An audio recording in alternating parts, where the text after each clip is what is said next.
So we talked about the program back in. Okay, I came here to talk about the program because I want to know more about it. And we got the cast about the TEDx Birmingham. Now, I'm going to meet my partner, but you tell me about my partner. My partner is Brian Blakes. Hey, good to meet you.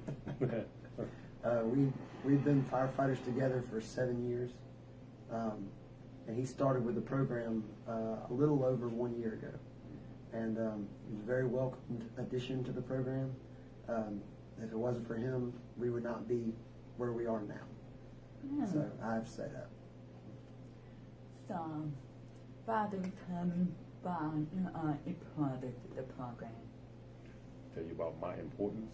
Yes. Well, for me, when I started with Lieutenant Thompson, I actually got hurt in a fire, and so since I was hurt, they put me on desk duty. So they assigned me to ride along with him, and because I didn't know exactly what he was doing, a lot of people in the department didn't. And so once I started riding along with him, I was like, I like this. This is important work. This is something that I wouldn't mind doing, and so I kind of asked, can I be a part of it? Because I thought being something of importance to the people of the city of Birmingham, the residents, so to speak. So, it's kind of like, you getting in on the ground level of seeing some of the people's good, some of the people's bad, and then once we kind of get in there, you developing relationship with people, and, so it's just something I enjoy to do, and want to be part of it. Wonderful. And I also know the Bill told me that you are a chaplain for the fire department. Yes. And that you are a barber and stuff like that. Do those experiences contribute to you being part of the program that help you connect with people? Yeah, most definitely. One thing about being a barber, I was a barber for, well, I say was, but still is a barber for almost 30 years. Wow. And so I'm seeing people all the time, regulars and new. Then being one of the chaplains, just give me an opportunity to speak into people's lives if they allow me to. A lot of times we go on a lot of these, we'll see some of our patients, and a lot of them they won't let us leave without praying with them. You know what I mean? So, of course, the majority of the people that we see, they're African American, and the majority of African Americans are Baptists, Methodists. They're into their belief systems, and so once they find out that I'm one of the chaplains, we don't go in pushing religion. It's just kind of like sometimes Lieutenant Thompson would mention it, that he's one of the chaplains, and then they go, oh, okay, well, can you pray for me? Sure. So I think that's an added bonus to some of the things that we go out and some of the people we go out and meet. Barbershop thing, sometimes we see people, I know a lot of people because of that. 30 years in the city of Birmingham cutting hair, you just develop a lot of people that you know. So I'm thankful for the opportunity Lieutenant Thompson and the fire department gave me to be able to be part of the program and be able to be a blessing to the people, So. Well, I am thankful to you, and I know Birmingham is thankful for you too. I would like to know more about how you work together as a team. Well, I don't know, we're kind of equal when we go to a house. It just depends on who knocks on the door first, who kind of starts off the conversation. So I'm a paramedic. Brian is an EMT, so I have a little more medical training. So if there's medical issues, a lot of times I'll be more into that while Brian is talking to them and getting to know them, more on a level. So working together, it works because when I'm looking through papers, it's not just silence. Right. They're not watching me look through papers.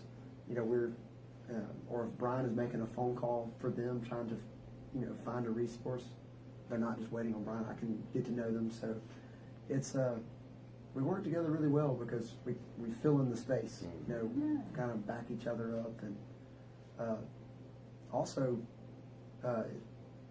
working together. Some citizens, some patients will stick in Brian's mind that I may have forgotten, and Brian will say, "We need to go check on that person."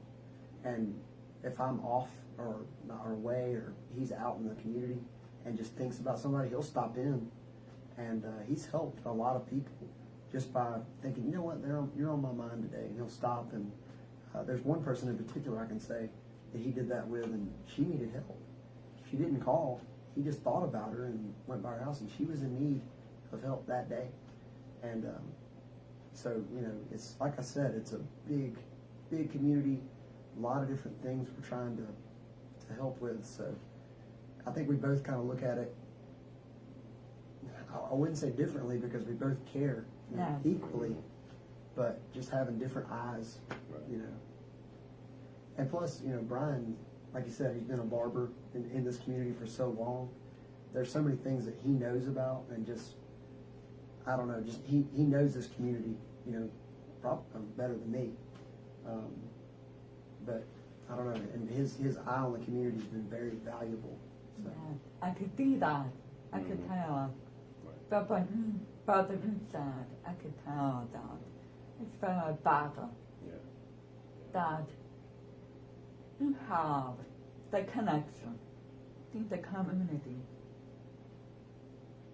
The more you talk about it, the more I feel the connection that you have. And I beg them to be here today to talk about that. I would like to know more about what are you hoping for the program? How would you like for the program to go? Oh, most definitely. And as soon as possible, if it's possible with the regime that we have, our chief and mayor and stuff like that, it'd be nice if they can just give us everything we need, like right now. But we understand that there's protocol and steps to that. But we do believe and have faith that it will develop into a more bigger program because they're seeing the need. Yes. You know what I mean? There's a lot of feedback, positive feedback from when we go out to the residents' houses, and one of the things I can see, I enjoy it because I have relatives and myself come from the type of community that we are going around visiting. People today kind of like, they're so busy. Yeah. Back in the day, you have people, family members that will stop to see about the elderly, the people who having certain ailments going on. But people today are so busy, so this program kind of fills that void. We'll go in and sit with some of the elderly. Sometimes it be a couple hours. They don't, sometimes we don't want to just leave. We have other patients that we have to see, but we'll try to sit and just kind of give them the benefit of the doubt and sit and get to know them and laugh with them. So as far as wanting to see this grow, I would love to see it grow. Just huge, you know what I mean? Because it's a big part of, I think there's a lot of people out there that needs, a lot of patients that need this type of service, not just in Birmingham, but just throughout. So, yeah. Yes, I agree with everything you said. There is definitely a need. Mm-hmm. Yeah, it is. I hope that the next time I see you, that you are gonna hope to be guided about the program you got. Mm-hmm. And after that, good to meet you. Good to meet you. Thank you. Thank you.